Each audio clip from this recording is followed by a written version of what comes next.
So to open the movie, I wanted a very non-typical Wipeout shot with a vehicle pass by which was almost abstract.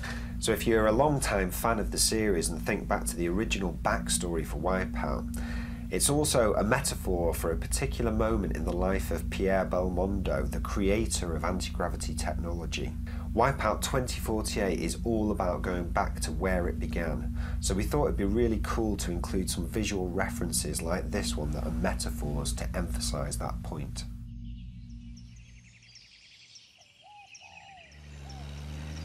If we jump back into the movie for a second now, you'll see here that the vintage vehicle gets a bit of airtime as well, which is obviously a nod to that wonderful shot, and of course a nod to anti-gravity again. One of the main points of the intro is primarily to show you how the sport of automobile racing has evolved in the world that Wipeout takes place in, to where we begin in 2048. But also to help ground it a little in reality, especially through our choice of vehicles in the early stages of the intro like this one.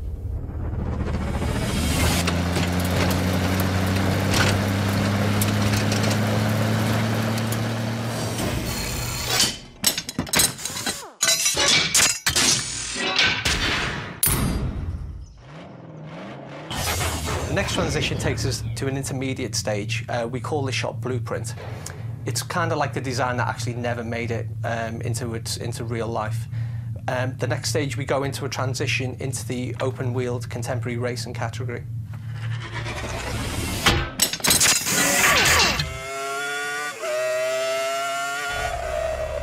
Again, these are really cool annotated visual transitions, are just another way to show you how the sport of motor racing evolved over the years, eventually settling on Formula One style racing, which is right where we are now in 2012.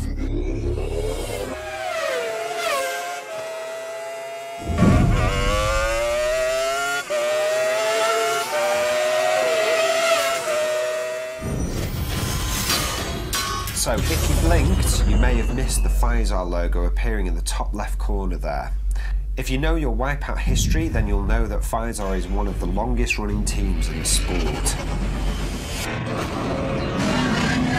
So here we wanted to have a little fun by fast forwarding to the year 2025 with the advent of what we're calling ball racing. So it's almost like ball wheel racing. It's the intermediate step between anti-gravity being fully commercialised. You know, it had started, but it hadn't really made it into a commercial entity.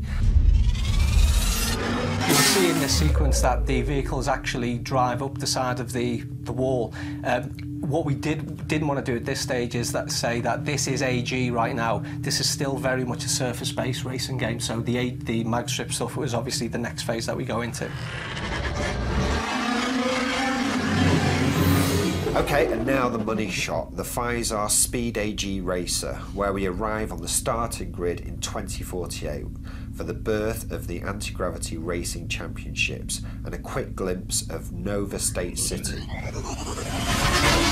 For the final shot, I really didn't want to give too much away here, but I did want to show how beautiful this city was, but at the same time, it is still very much a city that you recognise. You know, we've got this beautiful vehicle speeding up the mag strip in the centre of it, which suggests the future, but the buildings on either side are very much contemporary sort of style, but the higher up we go, we see that the technology is changing in construction, and we also see the fact that we've got a lot more airborne vehicles in there, again, giving a bigger indicator of the year that we're actually in right now. So really what we want you to take from this intro is that although Wipeout is about the racing, and that's what we're focusing on, there's so much more at play here behind the scenes.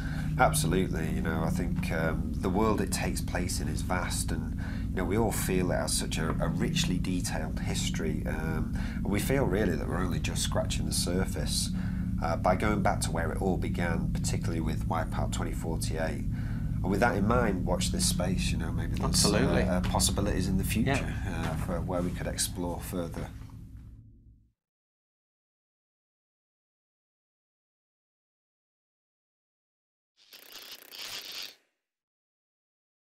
プレイステーション